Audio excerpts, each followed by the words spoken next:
नमस्कार, आप देख रहे हैं डॉक्टर साहब, आपके साथ मैं हूँ मुस्कान। देश को देखते हैं, अभी मानसून का समय है और मानसून में अक्सर वायरल की समस्या होती है।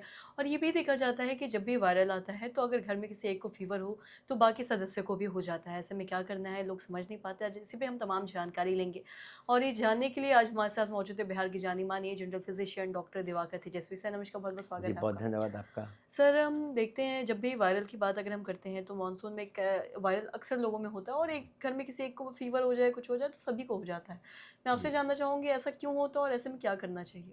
जी, देखिए अभी के मौसम जो परिवर्तन हो रहे हैं, अभी बरसात तेज़ी से है और दिन और रात के टेम्परेचर में डिफ़रेंस है, ह्यूमिडिटी बहुत ज़्यादा है, पसीना बहुत ज़्यादा चलता है।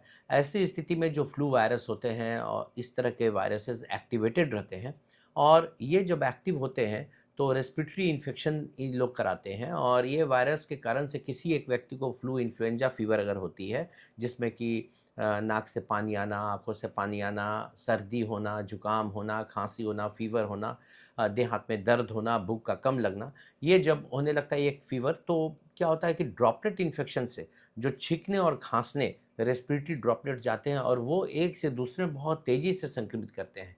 और उसमें एक ही घर में कोई लोग हैं तो एक को संक्रमण है तो दूसरे को होने की संभावनाएँ होती हैं। अगर स्कूल में कोई बच्चे जा रहा है और बच्चे को फ्लू का वायरल इन्फेक्शन हुआ हुआ है, तो उसके द्वारा स्कूल के अन्य बच्चों में भी वो वायरल इन्फेक्शन तेज़ी से फैलने की संभावना होती है क्योंकि इसका रूट ऑफ स्प्रेड जो है, वो बहुत आसानी से एक से दूसरे में ट्रैवल करने वाला होता है, रेस्पिरेटरी ड्रॉपलेट साँस के द्वारा, खाँसी के द्वारा, छींक के द्वारा। तो ऐसी स्थिति में इससे बचाव करने के लिए बहुत कुछ बातों को ध्यान में रखना ज़रूरी होता है। सबसे पहले अगर किसी को भी घर में फ्लू है, सर्दी, खाँसी, बुखार इस मौसम में आ रहा है, तो उसे आइसोलेशन में रहना चाहिए और मास्क का प्रयोग ज़रूर करना चाहिए जिससे कि उसके द्वारा छींकने और खाँसने से वातावरण में फ्लू के वायरस ना फैलें और दूसरे को, घर के लोग को संक्रमित ना करें।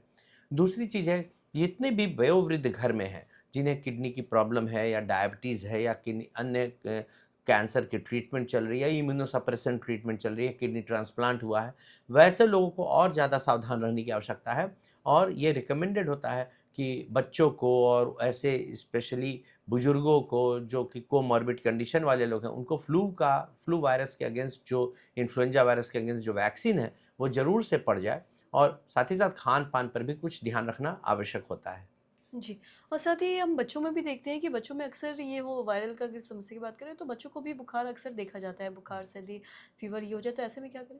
जी, बच्चों में भी बहुत तेज़ी से फ्लू वायरस एक से दूसरे में फैलते हैं, तो फ्लू वायरस के अगेंस्ट वैक्सीनेशन एक उपयुक्त कदम होता है और साथ ही साथ खान-पान में भी बच्चों को जो इम्यून सिस्टम बढ़ा क स्ट्रॉन्ग करता है, वैसे खान-पान को देना आवश्यक है। जैसे कि ग्रीन वेजिटेबल्स है, जैसे कि सूप हैं जो ताज़े ग्रीन वेजिटेबल्स के और इसके साथ-साथ विटामिन सी युक्त नींबू का है, जो जितने भी अनप्रोसेस्ड फूड हैं, उनका सेवन करना चाहिए और बच्चों को भी बचपन से ही योगा के और अपने कसरत को, व्यायाम का आदत डालना चाहिए, जिसमें विशेषकर रेस्पिरेटरी जो योगा होते हैं, जिसमें कि प्राणायाम होता है, अनुलोम-विलोम होता है, लंग्स स्ट्रॉन्ग होते हैं, उसकी भी ट्रेनिंग देनी चाहिए और स्कूल का एक पीरियड भी पीटी के साथ-साथ योगा का रहना चाहिए, जिसमें कि उनके लंग्स और अन्य हेल्थ को, इम्यून सिस्टम को स्ट्रॉन्ग करे और साथ ही साथ माइक्रो न्यूट्रिएंट्स जो होते हैं, जैसे विटामिन डी होता है, सनलाइट होता है, इन सबों का भी अगर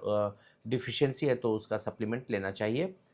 इस तरह से बच्चे भी स्ट्रॉन्ग रह सकते हैं और बीमारी से बच सकते हैं। जी, सर बहुत-बहुत शुक्रिया तमाम जी, जानकारी बहुत देने के लिए। धन्यवाद। तो आशा करते हैं दर्शकों कि आप भी ये समझ पाए होंगे कि अगर बरसात में घर में किसी को वायरल फ़ीवर हो रहा है, सर्दी बुखार हो रहा है, तो ऐसे में क्या करने की ज़रूरत है ताकि एक-दूसरे से भी ना हो पाए और ऐसे में करना क्या है। तो आशा करते हैं जो तमाम जानकारी है आपकी लाभदायक रही है। तो आज की इस वीडियो में इतना ही। अगर आपने अब तक हमारे चैनल को सब्सक्राइब नहीं किया तो तुरंत कर लीजिए, साथ ही हमारे फेसबुक पेज को लाइक करें। वीडियो देखने के लिए आपका धन्यवाद।